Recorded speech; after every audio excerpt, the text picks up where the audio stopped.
Gravity group के chairman doctor Mihir Kulkarni द्वारा आयोजित राम सीता स्वयंवर और सखी गीत रामायण के भव्य कार्यक्रम में मुख्यमंत्री देवेंद्र फडणवीस की उपस्थिति। ग्रेविटी ग्रुप के अध्यक्ष डॉक्टर मिहिर कुलकर्णी के नेतृत्व में रामनवमी की पूर्व संध्या पर पुणे के गणेश कला क्रीड़ा मंच स्वारगेट में सखी गीत रामायण और राम सीता स्वयंवर जैसे भव्य और ऐतिहासिक कार्यक्रम का अत्यंत भक्ति भाव से आयोजन किया गया। इस आध्यात्मिक समारोह में हजारों राम भक्तों ने भाग लिया और एक अलौकिक भक्तिमय अनुभव प्राप्त किया। इस अवसर पर महाराष्ट्र के मुख्यमंत्री श्री देवेंद्र फडणवीस मुख्य अतिथि के रूप में मौजूद थे और उन्होंने इस आयोजन की गरिमा को और बढ़ाया। उनके साथ सांसद मेधा कुलकर्णी, विधायक हेमंत रासने, विधायक भीमराव तापकीर समेत कई गणमान्य अतिथि और सांस्कृतिक क्षेत्र की प्रतिष्ठित हस्तियां भी मौजूद थीं। देवेंद्र फडणवीस ने अपने संबोधन में कहा कि भगवान श्री राम केवल धर्म और मर्यादा के प्रतीक नहीं बल्कि भारत की सांस्कृतिक और नैतिक मूल्यों की जड़ हैं। इस अद्वितीय कार्यक्रम में शामिल होकर मैं खुद को सौभाग्यशाली मानता हूं। गीत रामायण की प्रस्तुति और राम सीता स्वयंवर का नाट्य रूपांतरण इतना भव्य और मनोहारी था कि प्रत्येक दर्शक भाव विभोर हो गया।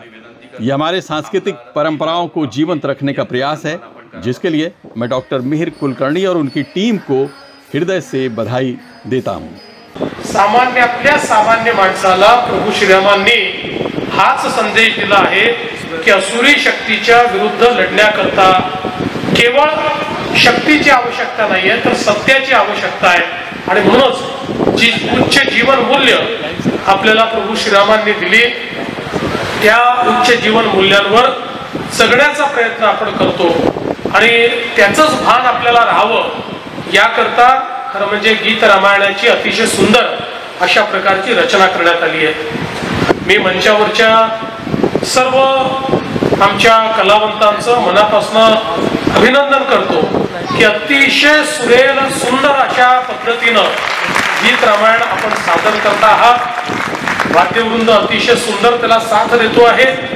आणि त्यासोबत आता स्वयंवराचा जो प्रसंग आपल्या पुढे सादर झाला त्या सर्व आमच्या कलावंतांनी अतिशय भावपूर्ण अशा प्रकारे हा प्रसंग आपल्या समोर सादर केला।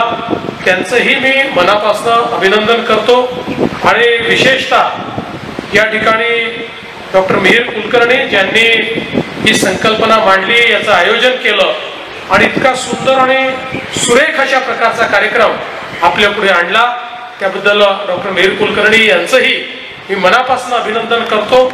अशाच प्रकारे चांगले कार्यक्रम हे त्यांच्या ग्रॅव्हिटी ग्रुपच्या माध्यमातून आपल्या सर्वांपुढे येत राहावेत अशा प्रकारच्या शुभेच्छा देतो आणि या चांगल्या कार्यक्रमाला आपण मला बोलवलं आणि मला देखील या सुंदर अशा गायनाची अनुभूती घेण्याची संधी दिली त्याबद्दल तुमचे मनापासून आभार मानून माझे 2 शब्द संपवतो। धन्यवाद। जय हिंद। इस कार्यक्रम के प्रमुख आयोजक डॉक्टर मिहिर कुलकर्णी ने कहा कि इस ऐतिहासिक आयोजन का हिस्सा बनना हमारे लिए गौरव की बात है। हमारी संस्कृति और परंपरा ही हमारी असली पहचान है।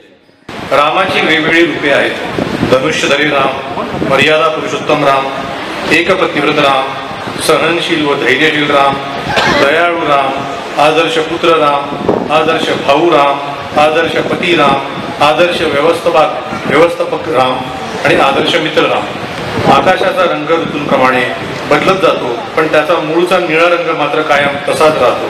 तसेच प्रभू रामचंद्रांच्या आयुष्यात अनेक प्रसंग आले परंतु प्रत्येक प्रसंगात त्यांचा मूळचा सज्जनपणा मात्र कायम राहिला।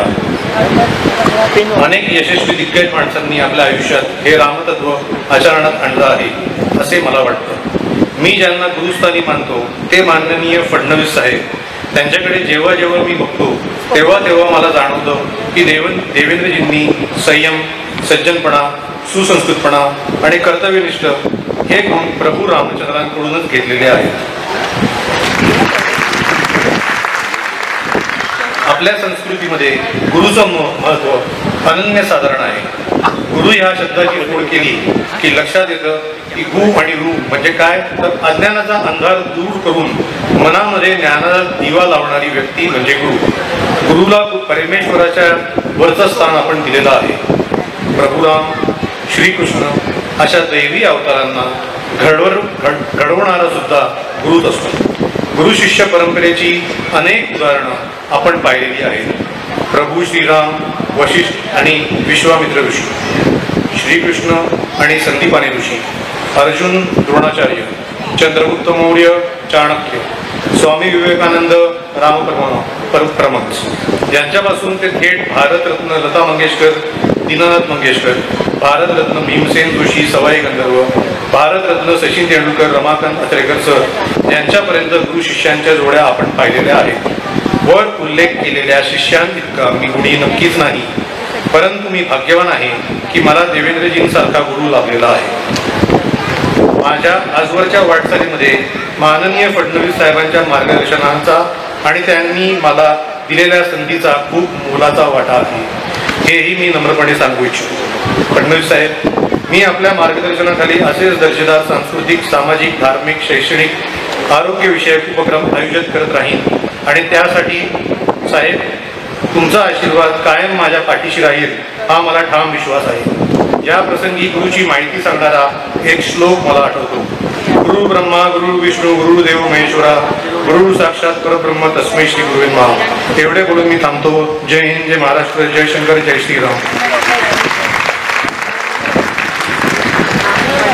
इस कार्यक्रम में प्रसिद्ध संगीतकार स्वर्गीय सुधीर फड़के द्वारा स्वरबद्ध और गादी मांडगुलकर द्वारा रचित सखी गीत रामायण की अद्वितीय प्रस्तुति हुई. इस संगीतमय अनुभव ने पूरे वातावरण को भक्तिमय और आनंदमय बना दिया. इसके पश्चात राम सीता स्वयंवर का भव्य नाट्य रूपांतरण प्रस्तुत किया गया, जिसमें भगवान श्री राम के गुणगान और जनकपुर में हुए उनके स्वयंवर की मनोहारी झलक दर्शकों को दिखाई गई. भव्य मंच, संगीतबद्ध प्रस्तुति और भक्ति भाव से भरपूर वातावरण ने हर दर्शक को श्री राम भक्ति में डुबो दिया. ये भव्य कार्यक्रम पुणे के सांस्कृतिक इतिहास में स्वर्णाक्षरों में लिखा जाने वाला एक अविस्मरणीय अध्याय बन गया है. Abid Naqvi, press 9 news, Mumbai.